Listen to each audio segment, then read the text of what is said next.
Dans la paracha de Roukat, on assiste à la chanson des Bnei Israël sur le Be'er. La Shirat Hayam, ils ont chanté à la sortie d'Égypte, au passage de la mer Rouge.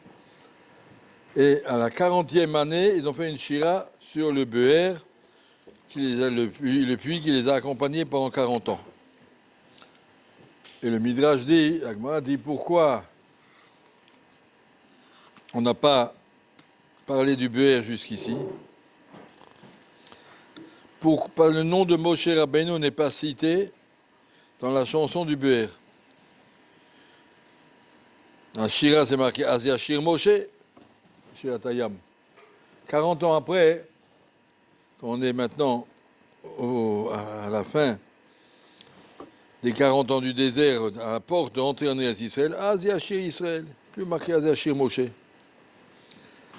Parce que, c'est comme ça qu'explique le Sfat Emet, il y a une grande différence entre les 40 ans du désert et ce qui va se passer après. Dans le désert, on a vécu avec des miracles permanents. La manne, le be'er,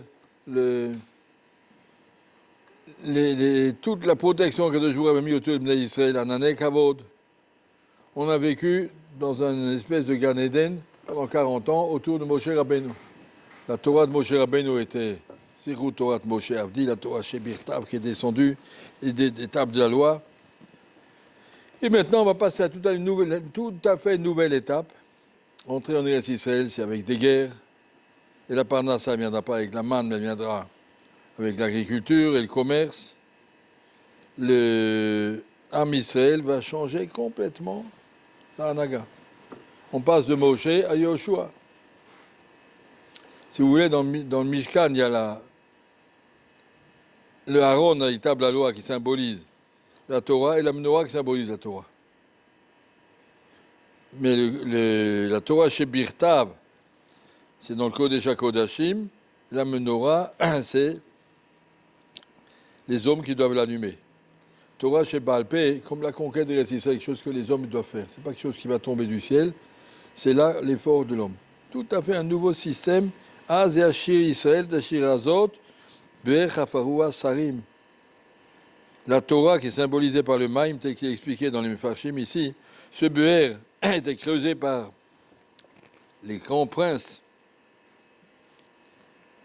les Tanaïm, les Amoraïm, Karouan de Dibé Ha'am, qui a été ce puits, qui a été ensuite consolidé par, on va dire, le Rashbo et le Rashi et le Tosot, Bimchok et Mishanotam, mais après, à travers tous les poskim, à travers tous les siècles. Tout ça, c'est le travail du Ham Israël, le Midbar Matana, on te dit ça, pas du Midbar à Kodesh Bon de la Torah. Le Matana, Nachaliel, Bamot. Le Ham Israël se construira à travers la construction de la Torah. Il faut bien comprendre, si cette parachat Roukat, on a déjà dit, c'est un changement complet de toute la Hanaga d'Akadosh Baruch Hu. On a fini avec Moshe Rabbeinu, on est arrivé maintenant à la mort de Myriam, mort d'Aaron, et on prépare déjà les premières guerres qui vont arriver. Et c'est des guerres de Vayakev, Israël, le Firev, on n'avait jamais vu encore ça. Sichon et Og commencent déjà les conquêtes militaires. Alors même que c'était venu avec Moshe Rabbeinu, c'est Moshe Rabbeinu qui a fait cette guerre, mais quand même, c'est des guerres. Ça, c'est des conquêtes. La Torah vient nous apprendre ici, Parashat Roukat, la place du Ham Israël. C'est vrai qu'il y a des choses que Dieu nous a données, on l'a reçu, la Torah, elle est là, Torah chez Birtav, mais le reste, c'est à nous de travailler pour la développer, pour la construire. Un homme peut dire, j'ai une neshama kedosha, mais de l'autre côté, comment elle commence la paracha? Commence par la tahara. La kar ish tahor, on n'est plus kadosh. Kadosh, c'est ce qu'on reçoit dans sa neshama, au départ, kadosh d'Hachem. Mais après, nous, on doit se battre contre la touma. Contre la touma, il faut devenir tahor. Tahor, vetamé, c'est cette milchama.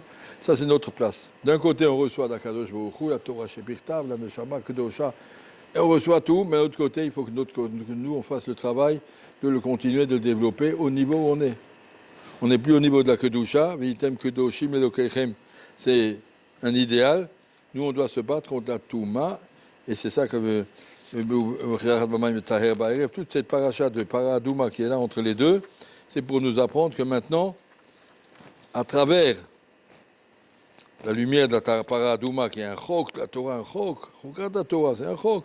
Mais ce chok doit nous apprendre à passer de Touma à Tahara à notre niveau aujourd'hui. Ça, c'est donc bien comprendre quelle est notre place ici, tout ce qu'un homme fait. Quand un juif, il fait un effort pour faire une mitzvah, pour allumer la menorah,